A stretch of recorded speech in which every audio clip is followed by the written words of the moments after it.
Challenge হলো গুনাহমুক্ত জীবন যাপন করা। এই গুনাহমুক্ত জীবন যাপনের অনেক উপায়, এর মধ্যে 11টা উপায় আপনাদের সামনে বলবো। জোরে বলেন কয়টা? মন দিয়ে শুনতে হবে, সবাই মুখস্থ রাখতে হবে, অন্তত শিরোনামগুলো মুখস্থ রাখেন। 1 নাম্বার উপায় তওবা করা। বলেন কি করা? তওবা করা। তওবার ব্যাপারে 6টা কথা বলবো। বলেন তো তওবার ব্যাপারে কয়টা কথা? 1 নাম্বার, সূরা তাহরিমের 8 নাম্বার আয়াতে আল্লাহ বলেন, ইয়া আইয়ুহাল্লাযীনা আমানু তুবু ইলাল্লাহি তাওবাতান নাসুহা। হে ঈমানদারগণ, তোমরা আল্লাহর কাছে খাঁটি তওবা করো। আসা রাব্বুকুম আইয়ুকাফিরা আনকুম সাইয়্যাতিকুম। আশা করা যায় আল্লাহ তোমাদের জিন্দেগীর সব গুনাহ খাতা মাফ করে দিবেন। ওয়ায়ুদখিলাকুম জান্নাত। আল্লাহ বলেন তোমাদের তওবা যদি আল্লাহ কবুল করে নেয়, 1 নাম্বার তোমাদের গুনাহ মাফ করবে, 2 নাম্বার আমি আল্লাহ তোমাদেরকে জান্নাতে প্রবেশ করানোর ওয়াদা করলাম। তওবা 1 নাম্বার। তাহলে সূরা তাহরিমের 8 নাম্বার আয়াত, এ হলো তওবার ব্যাপারে 1 নাম্বার কথা। 2 নাম্বার কথা তওবার ব্যাপারে ইবনে মাজাহ কিতাবের নাম, হাদিস নাম্বার 4250 নাম্বার হাদিস। ক্বালা রাসূলুল্লাহ সাল্লাল্লাহু আলাইহি ওয়াসাল্লাম, আল্লাহ নবী বলেন, আত-তাইবু মিনাজ যামবি কামাল্লা যামবালা। গুনাহ থেকে তওবাকারী ব্যক্তি এমন হয়ে যায় কামাল্লা যামবালা, যেন তার কোনো গুনাহ নাই। গুনাহ থেকে তওবাকারী ব্যক্তি এমন হয় যেন তার কোনো গুনাহ নাই। এই মুহূর্তে আমার সাথে বলেন, আস্তাগফিরুল্লাহাল্লাযী লা ইলাহা ইল্লা হুয়াল হাইয়ুল কাইয়্যুম ওয়া আতুবু ইলাইহি। এটা মন থেকে বলছেন তো সবাই? আমাদের তওবা হয়ে গেছে, আল্লাহ আমাদের তওবা কবুল করেন। এগুলো 2 নাম্বার কথা। 3 নাম্বার কথা, এটা ইবনে মাজার হাদিস, হাদিস নাম্বার 4251 নাম্বার হাদিস। ক্বালা রাসূলুল্লাহ সাল্লাল্লাহু আলাইহি ওয়াসাল্লাম, আল্লাহ নবী বলেন, ইন্নাল্লাহা ইয়াকবালু তাওবাতাল আবদি। আল্লাহ নবী বলেন, কুল্লু বানি আদম খাত্তাউন। সমস্ত আদম সন্তান গুনাহগার। নবীজি বললেন, সমস্ত আদম সন্তান গুনাহগার। আমি আপনি আমাদের মাঝে কম বেশি গুনাহ হয়ে যায়। ওয়া খায়রুল খাত্তাইনা আত-তাওয়াবুন। গুনাহগারদের মধ্যে তারাই উত্তম যারা আল্লাহর কাছে তওবা করে। প্রতিদিন যে যত বেশি তওবা করে, গুনাহগারদের মাঝে ওই ব্যক্তি আল্লাহর কাছে তত দামি হয়ে যায়। 4 নাম্বার কথা, এটাও ইবনে মাজার হাদিস, হাদিস নাম্বার 4253 নাম্বার হাদিস। ক্বালা রাসূলুল্লাহ সাল্লাল্লাহু আলাইহি ওয়াসাল্লাম, আল্লাহ নবী বলেন, ইন্নাল্লাহা ইয়াকবালু তাওবাতাল আবদি মা লাম ইউগারগির। বান্দার মরণ আসার আগ পর্যন্ত আল্লাহ তার তওবা কবুল করেন। এখন দেখেন, আমার আপনার মরণ কখন আসবে আমরা জানি না, একটু পরে মরণ হয়ে যেতে পারে, তাই এখনই তওবা করা। কখন মরণ হবে জানি না, তাই যথাসম্ভব যত বেশি আল্লাহর কাছে তওবা করা। আল্লাহ তৌফিক দান করেন। 5 নাম্বার, তিরমিজি শরীফের 3538 নাম্বার হাদিস। এই হাদিসটা বুখারীতে আছে, এই হাদিসটা মুসলিম শরীফে আছে। বুখারী শরীফে একটু আছে, মুসলিম শরীফে আরেকটু বড় আছে, তিরমিজি শরীফে একটু ছোট আছে। পুরো হাদিসটা মন দিয়ে শুনেন। রাসূল আকরাম সাল্লাল্লাহু আলাইহি সাল্লাম বলেন, এক ব্যক্তি সফরে বের হয়েছে। সফরে বের হওয়ার পর একটা বাহন নিয়ে বের হয়েছে। বাহনের উপর তার খানা, তার পানি, তার টাকা পয়সা সব। বাহন নিয়ে যাওয়ার পর হঠাৎ এক জায়গায় গিয়ে তার পানির পিপাসা লাগছে অথবা তার ক্লান্তি এসে যায়। ওই বান্দা বাহন থেকে নামার পর খানা খায়, পানি পান করে। হঠাৎ বান্দা চিন্তা করলো একটু রেস্ট নেই, বিশ্রাম নেই, নেওয়ার পর আবার একটু পরে সফরে আমি যাত্রা করব। বান্দা হঠাৎ ঘুমায় যায়। ঘুম থেকে উঠছে, ওঠার পর চারদিকে তাকায় দেখে তার বাহন নাই। তাহলে খানাও গেল, পানিও গেল, টাকা পয়সা গেল। বান্দা এবার চিন্তা করে কি করা যায়। পিছনে যদি যাই, বাড়ির দিকে রওনা করি, তাও বাঁচবো না। সফর যেই জায়গায় রওনা করলাম সেখানেও যেতে পারবো না। এখন আমার এই জায়গায় মরণ ছাড়া কোনো উপায় নাই। মরণের নিয়তে ওই জায়গায় বসে রয়েছে। পিছনে যাওয়া সম্ভব না, সামনেও সম্ভব না, কারণ অনেক দূর এসে গেছে। বৈশা বৈশা আসতে আবার ঘুম এসে গেছে। হঠাৎ আল্লাহ পাক রব্বুল আলামিন তার ঘুম ভেঙে দেয়। ঘুম থেকে জাগ্রত হওয়ার পর তাকায় দেখে তার বাহন খানা, পানি, টাকা পয়সা নিয়ে উপস্থিত হয়ে যায়। খুশি বেশি না কম? এই বান্দা খুশি কম না বেশি? কত খুশি! বান্দা আল্লাহর দিকে তাকায় দেখেন কি, আল্লাহুম্মা, হে আল্লাহ। কি বলছে? আবার বলেন, কি বলছে? তার মানে চিনছে যে আপনি আল্লাহ। আল্লাহরে ডাক দিয়ে কয়, আল্লাহ আনতা আবদি ওয়া আনা রব্বুকা। আল্লাহর দিকে তাকায় কিন্তু বলছে, হে আল্লাহ, এটা বলছে। আপনি আমার বান্দা, আমি আপনার রব। বলছে কি কি বলছে? হে হে আল্লাহ, ঠিক কইছে। এটা করার পরে বলবে আর কি, আল্লাহ আপনি আমার রব, আমি আপনার গোলাম। এটা না বইলা কয় আল্লাহ আপনি আমার বান্দা, আমি আপনার রব। নবীজি কয় আখতা আবি সিদ্দাতিল ফারহি, খুশির ঠেলায় বেচারা ভুল করে ফেলছে। খুশিতে যে কি বলবে এর মুখ দিয়ে আসার কথা, আল্লাহ আপনি আমার রব, আমি আপনার বান্দা। প্রথমে কিন্তু বলছে হে আল্লাহ, এটা বইলা কয় আল্লাহ আপনি আমার বান্দা, আমি আপনার রব। ভুল করে খুশিতে। নবীজি বলেন লাল্লাহু আফরাহু বিতাওবাতি আহাদিকুম মিন আহাদিকুম বিদাল্লাতিহি ইযা ওয়াজাদাহা, তোমাদের কেউ তার হারিয়ে যাওয়া বাহন ফিরে পাওয়ার পর এত পরিমাণ খুশি হইলা, যেই খুশিতে তুমি আল্লাহরে বান্দা বলে ফেললা, নিজেরে রব বলে ফেললা, তোমার মাথাও কাজ করে নাই, তাহলে তোমার খুশির মাত্রা কি ছিল? একজন বান্দা তওবা করে গুনাহ থেকে ফিরে আসলে এই বান্দার চেয়েও আল্লাহ কোটি গুণ বেশি খুশি হয়েছে। তাহলে তওবা করা। এ গেল 5 নাম্বার কথা। 6 নাম্বার, মুসলিম শরীফের 6882 নাম্বার হাদিস। ক্বালা রাসূলুল্লাহ সাল্লাল্লাহু আলাইহি ওয়াসাল্লাম, আল্লাহ নবী বলেন ইন্নাল্লাহা ইয়াবসুতু ইয়াদাহু বিল-লাইলি লিয়াতুবা মুসিউন নাহার। আল্লাহ পাক রব্বুল আলামিন রাতের বেলা তার কুদরতি হাত প্রসারিত করে দেয় দিনের অপরাধীদেরকে ক্ষমা করার জন্য। ওয়া ইয়াবসুতু ইয়াদাহু বিন-নাহার লিয়াতুবা মুসিউল লাইল, রাতের অপরাধীদেরকে মাফ করার জন্য আল্লাহ দিনের বেলা তার ক্ষমার হাত প্রসারিত করে দেয়। 24 ঘন্টা আমাদের তওবা কবুল করার জন্য আল্লাহ পাক রব্বুল আলামিন তার ক্ষমার হাতকে প্রসারিত করে দেয়। ভাই বেশি বেশি তওবা করব আল্লাহর কাছে, রাজি আছেন ইনশাআল্লাহ? তাহলে আভ্যন্তরীণ গুনাহ বাহ্যিক গুনাহ থেকে মাপ পাওয়ার 1 নাম্বার উপায় তওবা করা। 2 নাম্বার ইস্তেগফার পড়া। করেন আমার সাথে, আস্তাগফিরুল্লাহ আস্তাগফিরুল্লাহ। আমাদের নবীর আগে কোনো গুনাহ নাই, পরে কোনো গুনাহ নাই। নবীজি বলেন আল্লাহি ইন্নী লা আস্তাগফিরুল্লাহ ওয়া আতুবু ইলাইহি ফিল ইয়াউমি আকসার মিন 70 মাররা। আল্লাহর নবী বলেন যেই নবীর আগে পরে কোনো গুনাহ নাই, এই নবী কয় আমি প্রতিদিন আল্লাহর দরবারে 70 বারের বেশি আস্তাগফিরুল্লাহ এবং তওবা করি। কয়বারের বেশি? আপনাদের সুবহানাল্লাহর মিটারে বোঝা গেছে হুজুরের চেয়ে গুনাহ আমগো কম, বুঝেন নাই? নবী সাল্লাল্লাহু আলাইহি সাল্লাম প্রতিদিন কয়বারের বেশি তওবা করে আল্লাহর কাছে? তাহলে আমাদের কি পরিমাণ তওবা করা দরকার, কি পরিমাণ ইস্তেগফার পাঠ করা দরকার? হ্যাঁ, 500 বার নিয়মিত। রাজি আছেন ইনশাআল্লাহ? কয়বার? 500 বার পড়তে 5 মিনিটও লাগবে না, কিন্তু পড়বেন না। বাসে বৈশা খালি গল্প করবেন, চা স্টলের সামনে খালি গীবত শিকায়াত করবেন, জিকির করবেন না, ইস্তেগফার পাঠ করবেন না। কারণ আমাদের তো গুনাহ কম, এই জন্য ইস্তেগফার বেশি পাঠ করা দরকার নাই। ইস্তেগফার যত বেশি করবেন, মাদ্রাসার তালেবে ইলম ভাইরা সুযোগ পাইলে যদি দেখেন গল্প করতে মন চায়, ইস্তেগফার পড়বেন। ইস্তেগফার যেই ছাত্র যত বেশি পড়বে তার মেধা তত বেশি বাড়বে। কারণ ইস্তেগফার যে যত বেশি পড়ে তার গুনাহ তত বেশি ঝরে। ইস্তেগফার যে যত বেশি পড়ে তার গুনাহ তত বেশি ঝরে। যার গুনাহ যত বেশি ঝরে যায় তার মেধা তত বেশি বেড়ে যায়। কথা মনে রাখবেন, ইস্তেগফার যে যত বেশি পড়ে তার গুনাহ তত বেশি ঝরে। যার গুনাহ যত বেশি ঝরে যায় তার মেধা তত বেশি বেড়ে যায়। এই কথা মনে রাখবেন। তো এই জন্য ছাত্র ভাই, স্কুল কলেজের ছাত্র যারা আছেন, ইস্তেগফার বেশি পড়বেন, আল্লাহ মেধা বাড়িয়ে দিবেন। আল্লাহ পাক রব্বুল আলামিন এই আমলটা বেশি বেশি করার তৌফিক দান করেন। সূরা আলী ইমরান আয়াত নাম্বার 135 নাম্বার আয়াত, আল্লাহ বলেন ওয়াল্লাযীনা ইযা ফাআলু ফাহিশা আও যালামু আনফুসাহুম যাকারুল্লাহ। যারা অশ্লীল কর্ম করে, নিজেদের উপর জুলুম করে, সাথে সাথে আল্লাহরে স্মরণ করে, ফাস্তাগফিরু লিযুনুবিহিম, অপরাধের জন্য ক্ষমা চায়, ওয়া মাইয়াগফিরুয যুনুবা ইল্লাল্লাহ, আল্লাহ ছাড়া গুনাহ মাফ করার আছে কে? আল্লাহ বলেন উলাইকা জাযাউহুম মাগফিরাতুম মির রাব্বিহিম, যারা অপরাধ করার পর আমার দরবারে ইস্তেগফার পাঠ করে ক্ষমা চায়, আমি রবের পক্ষ থেকে তাদের জন্য ক্ষমার ঘোষণা করে দিলাম। ইস্তেগফার বেশি পড়ব। মুসলিম শরীফের 6879 নাম্বার হাদিস। নবীজি আল্লাহর পক্ষ থেকে একটা হাদিস বলেন, মানে হাদিসে কুদসি। এই দেখেন এলাকার নাম কি হুজুর? পাথরদিয়া। এই পাথরদিয়ার এই জায়গার আমরা একজন গুনাহ করছি। গুনাহ করার সাথে সাথে আল্লাহ কয় আজনাবা আব্দুন জাম্বা, এক বান্দা গুনাহ করছে।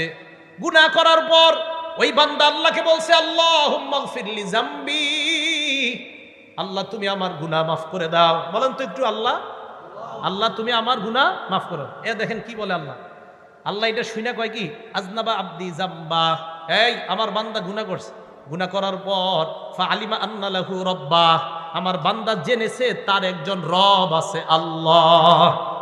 ইয়াগফিরুজ যামবা, যে রব গুনাহ মাফ করে দেয়, ওয়া ইয়াখুযু বিযামবি, গুনার কারণে পাকড়াও করে।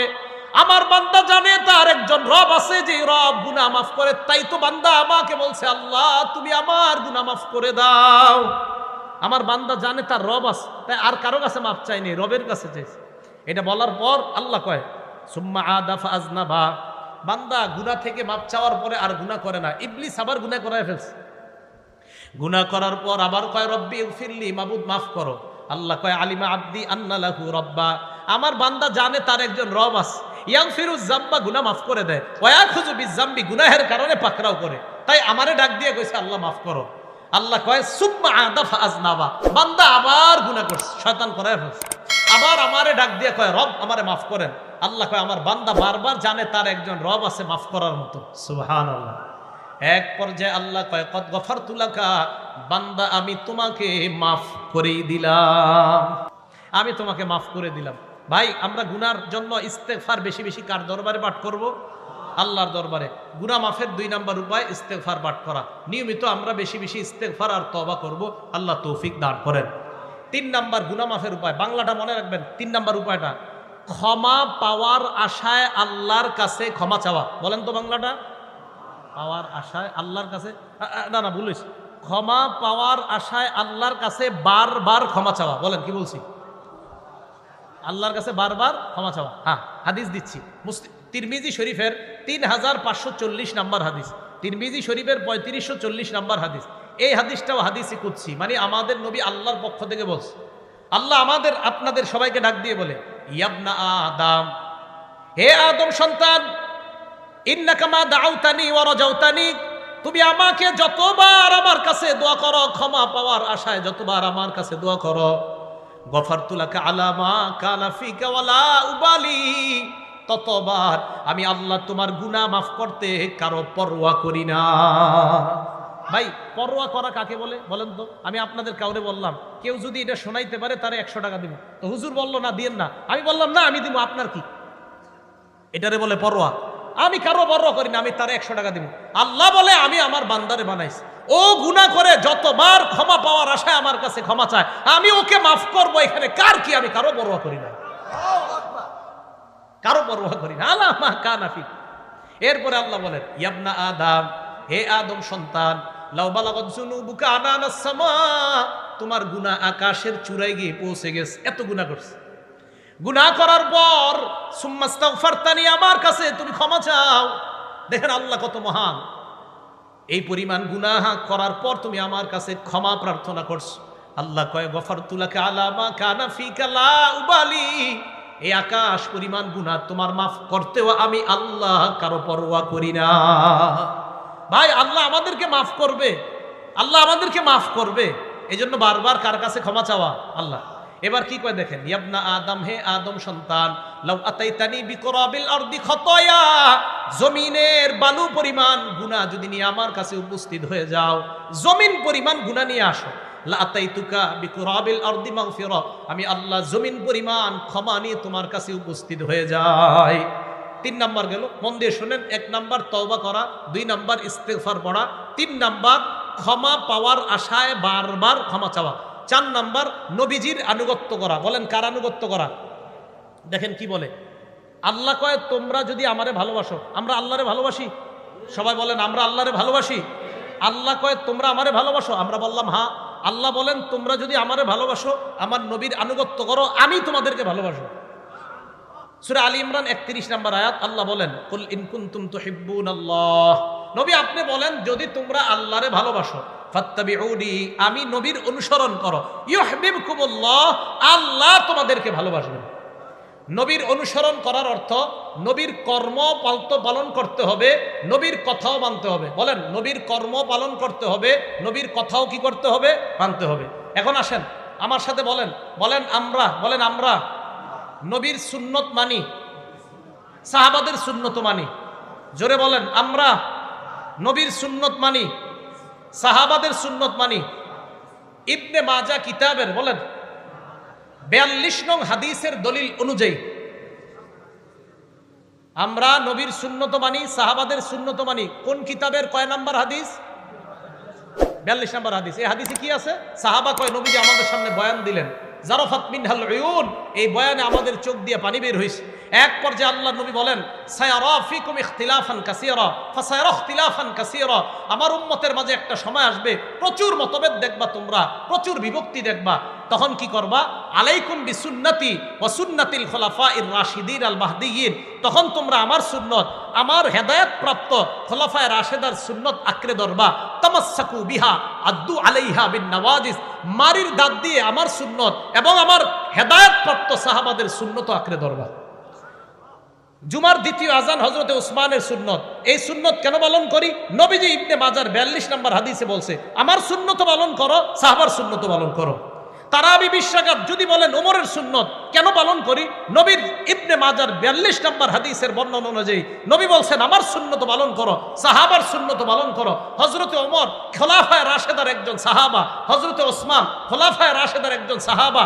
জুমার দ্বিতীয় আজান পালন করা মানে নবীর সুন্নত পালন করা, কারণ নবীজি বলছে আমার সুন্নত আর আমার সাহাবার সুন্নত। তারাবি 20 রাকাত পড়া মানে নবীর কথা মেনে নেওয়া, কারণ নবী বলছে আমার সুন্নত আর আমার সাহাবার সুন্নত। এটা নিয়ে ইখতিলাফ করা যাবে না। বাস আপনি কিন্তু ঝগড়া করবেন না, বলবেন আমরা নবীর সুন্নত মানি, সাহাবার সুন্নত মানি। ইবনে মাজাহ কিতাবের 42 নং সহিহ হাদিসের দলিল অনুযায়ী, শুধু হাদিস বলবেন না, বলবেন সহিহ হাদিস। কি হাদিস? মনে থাকবেনি সবার? তাহলে 4 নাম্বার নবীর আনুগত্য করা। নবীর আনুগত্য মানি নবীর সুন্নত মানা। বলেন তো নবীর সুন্নত মানা মানি নবীর কর্ম মানা, কথা মানা। নবীর কথায় আছে আমার সুন্নত মানো, সাহাবার সুন্নত। এই ভাই মনে থাকবে তো? 5 নাম্বার আজান দেওয়া। বলেন কি দেওয়া? সংক্ষেপে বলছি, আবু দাউদের 515 নাম্বার হাদিস, নবীজি বলেন, আল মুআজ্জিন ইউফারু লাহু মাদা সাউতিহি, মুয়াজ্জিনের আজানের আওয়াজ যত দূর যায় তত দূর তাকে ক্ষমা করে দেওয়া হয়। 6 নাম্বার 2 রাকাত নামাজ পড়া। আবু দাউদ শরীফ হাদিস নাম্বার 1521 নাম্বার হাদিস, নবীজি বলেন, মামিন আবদিন ইউজনিবু জামবান, কোন বান্দা যখন অপরাধ করে, করার পর ফায়হসিনুল ওযুআ, ওযু করে, করার পর ফায়াকুমু ফায়ুসাল্লি রাকাতাইন, দাঁড়িয়ে 2 রাকাত নামাজ আদায় করে, নামাজের পর ইস্তাগফারুল্লাহ, আল্লাহর দরবারে কয়েকবার পরে আস্তাগফিরুল্লাহ আস্তাগফিরুল্লাহ আস্তাগফিরুল্লাহ ইল্লা গফারাল্লাহু যামবা, আল্লাহ তার গুনাহ মাফ করে দেয়। 7 নাম্বার 5 ওয়াক্ত নামাজ নিয়মিত পড়া। এটা আওয়াজ দিয়ে বলেন তো, কয় ওয়াক্ত নামাজ নিয়মিত পড়া? আরো জোরে, কয় ওয়াক্ত? ফজর সারানা সহ সহ কয় ওয়াক্ত নামাজ পড়া? 5 ওয়াক্ত। বুখারী শরীফের 526 নাম্বার হাদিস, এক সাহাবা নবীজির কাছে গেছে, হুজুর আমি তো বড় অপরাধ করছি। ইতিমধ্যে নবীজি সাল্লাল্লাহু আলাইহি সাল্লাম কোরআনের এক আয়াত শোনাইলেন, আকিমিস সালাতা তরফাইন নাহারি ওয়া যুলাফাম মিনাল লাইল, দিনের 2 অংশে এবং রাতের কিছু অংশে তোমরা নামাজ পড়ো। এই কথা বলার পর নবীজি সাল্লাল্লাহু আলাইহি সাল্লাম বুঝাইলেন 5 ওয়াক্ত নামাজ পড়ো। ইন্নাল হাসানাত ইউযহিবনাস সাইয়্যাত, নেক কাজ খারাপ কাজকে মিটিয়ে দেয়। 5 ওয়াক্ত নামাজ যারা পড়বে তাদের গুনাহ আল্লাহ মাফ করে দেয়। সাহাবা বললেন, আলিয়া হাজা, হুজুর এটা কি শুধু আমার জন্যই বৈশিষ্ট্য? নবীজি সাল্লাল্লাহু আলাইহি সাল্লাম বললেন, না না, লি জামিই উম্মতি কুল্লিহিম, আমার দুনিয়ার সমস্ত উম্মতের জন্য এই বৈশিষ্ট্য। 5 ওয়াক্ত নামাজ পড়বে, আল্লাহ তাদেরকে মাফ করে দিবেন। 8 নাম্বার জামাতের সাথে নামাজ আদায় করা। এটাও একটু মিছিল দিয়ে বলেন কিভাবে নামাজ আদায় করা? আরো জোরে বলেন কিভাবে নামাজ আদায় করা? জামাতের সাথে নামাজ আদায় করা। এক সাহাবা নবীজির কাছে আসছে, মুসলিম শরীফের হাদিস, হাদিস নাম্বার 6899 নাম্বার হাদিস। নবীজির কাছে আসার পর নবীজিকে বলতেছে, ইয়া রাসূলুল্লাহ, আসবতু হাদ্দান, আমি এমন অপরাধ করছি যে অপরাধে আমার উপরে শাস্তি প্রয়োগ করা দরকার। ইতিমধ্যে ফরজ নামাজের সময় হয়ে গেছে, একটা ফরজ নামাজ, ফজর না ফরজ। ওই নামাজে নবীজি নামাজ পড়াইলেন, ওই সাহাবা নামাজ পড়লেন। নামাজ পড়ার পর নবীজি সাল্লাল্লাহু আলাইহি সাল্লামের সামনে আবার আসছে, আয়া কয়, আকিম ফিয়া কিতাব আল্লাহ, হুজুর তাড়াতাড়ি বিচার করেন। নবীজি কয়, হাল হাদারতাস সালাতা মানা, তুমি কি আমাদের সাথে এই নামাজটা পড়ছো জামাতে? কয় হ্যাঁ। নবীজি বলেন, গুফিরা লাকা, বাস যে অপরাধটা করছো না আল্লাহ মাফ করে দিস। 5 আজান দেওয়া, 6 2 রাকাত নামাজ পড়া, 7 5 ওয়াক্ত নামাজ পড়া, 8 জামাতের সাথে নামাজ পড়া। ভাই জামাতের সাথে নামাজ পড়বো তো ইনশাআল্লাহ? এখানে অন্ধ আছেননি কেউ? সবাই কয় না। অন্ধ আছেন? কেউ থাকলে হাত তোলেন। আছেন অন্ধ? অন্ধ কেউ নাই। তাহলে একটা হাদিস শোনেন, রিয়াজুস সলিহিন 1073 নাম্বার হাদিস। এক অন্ধ সাহাবা নবীজির কাছে আসছে, আসার পর কয়, ইয়া রাসূলুল্লাহ, লাইসা লি কাঈদুন ইয়াকুদুনি ইলাল মসজিদ, হুজুর এমন কেউ নাই যে আমারে ধরে ধরে মসজিদে নিয়ে যেতে পারবে। নবীজি কয়, কি বলতেছো সেটা কও। হুজুর আমি বাসায় নামাজ পড়লে হবে কিনা? নবীজি বললেন ঠিক আছে হবে, যাও, ফতোয়া দিয়ে দিছে নবীজি, হবে, যাও বাসায় নামাজ পড়ো। ফালাম্মা ওয়াল্লাহ, লোকটা রওনা করছে বাসায়। মন দিয়ে শুনেন, দাহু, নবীজি ডাক দিলে, এই শোনো শোনো, হাল তাসমাউন নিদা, আজান শোনো বাসা থেকে। কয় জি হুজুর, বাড়ি থেকে আজান শোনা যায়। নবীজি বললেন ফাজিব, তাহলে মসজিদে জামাতে এসো। উনি কি অন্ধ সাহাবা ছিলেন না দেখতেন? অন্ধকে নবীজি কি বললেন, কিভাবে আসবা জানি না, বাস আজান শুনবা, মসজিদে আসবা। হ্যাঁ, আপনারা ঘুমাই থাকেন বাসায়। তাহলে জামাতের সাথে নামাজ আদায় করা 8 নাম্বার। 9 নাম্বার, গুনাহ হয়ে গেলে সাথে সাথে একটা ভালো কাজ করা। তিরমিজি শরীফের 1987 নাম্বার হাদিস, আবু যর গিফারীকে নবীজি বললেন ইত্তাকিল্লাহ হাইসুমা কুনতা, যেখানেই থাকো আল্লাহরে ভয় করো। ওয়া আতবিইস সাইয়্যাতাল হাসানাতা তামহুহা, খারাপ কাজ হয়ে গেলে সাথে সাথে একটা ভালো কাজ করবা, এই ভালো কাজটা তোমার খারাপ কাজকে মিটিয়ে দিবে। এজন্য কোনো সময় খারাপ কাজ হয়ে গেলে আস্তাগফিরুল্লাহ আস্তাগফিরুল্লাহ আস্তাগফিরুল্লাহ বেশি বেশি পড়া।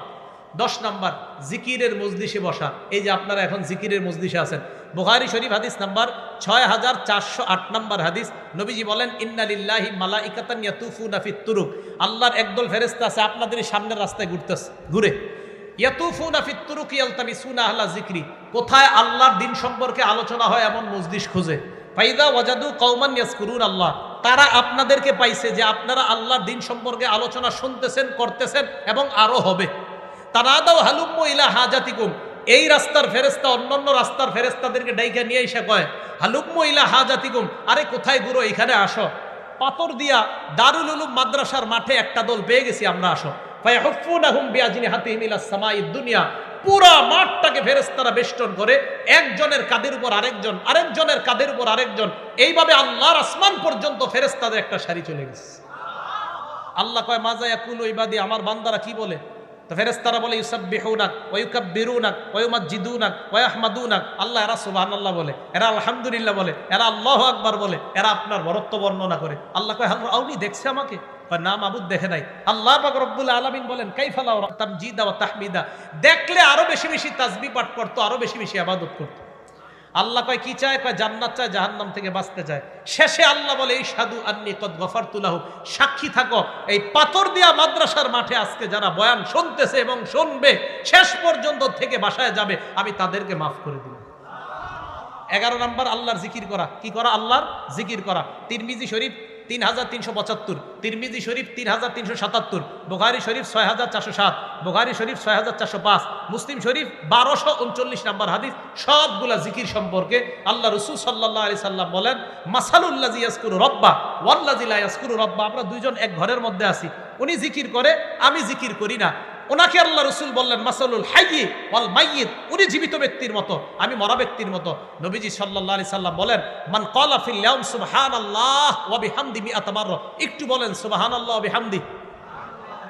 ডেলি 100 বার যারা পড়বে, বুখারী শরীফের বর্ণনা 6405 নাম্বার এবং 6407 নাম্বার হাদিসে আসে, কোন ব্যক্তি যদি নিয়মিত সুবহানাল্লাহি ওয়া বিহামদি এতটুকু পড়ে, সুবহানাল্লাহি ওয়া বিহামদি, বাস এতটুকু যদি কোনো ব্যক্তি পড়ে 100 বার ডেলি, হুত্তাত খাতায়াহু ওয়া ইন কানাত মিসলা জাবাদিল বাহরি, তার জিন্দেগীর সমুদ্র পরিমাণ, ফেনা পরিমাণ গুনাহ আল্লাহ মাফ করে দিবেন। ভাই মনে থাকবে তো ইনশাআল্লাহ? 1 নাম্বার তওবা করা, 2 নাম্বার ইস্তেগফার করা, 3 নাম্বার ক্ষমার আশায় দোয়া করা, 4 নাম্বার আনুগত্য করা নবীর, 5 নাম্বার আজান দেওয়া, 6 নাম্বার 2 রাকাত নামাজ পড়া, 7 নাম্বার 5 ওয়াক্ত নামাজ পড়া, 8 নাম্বার জামাতে নামাজ পড়া, 9 নাম্বার গুনাহ হয়ে গেলে ভালো কাজ করা, 10 নাম্বার জিকিরের মজলিসে বসা, 11 নাম্বার জিকির করা। আভ্যন্তরীণ গুনাহ, বাহ্যিক গুনাহ থেকে যেন মুক্ত হয়ে আমরা কবরে যেতে পারি, আল্লাহ তৌফিক দান করেন।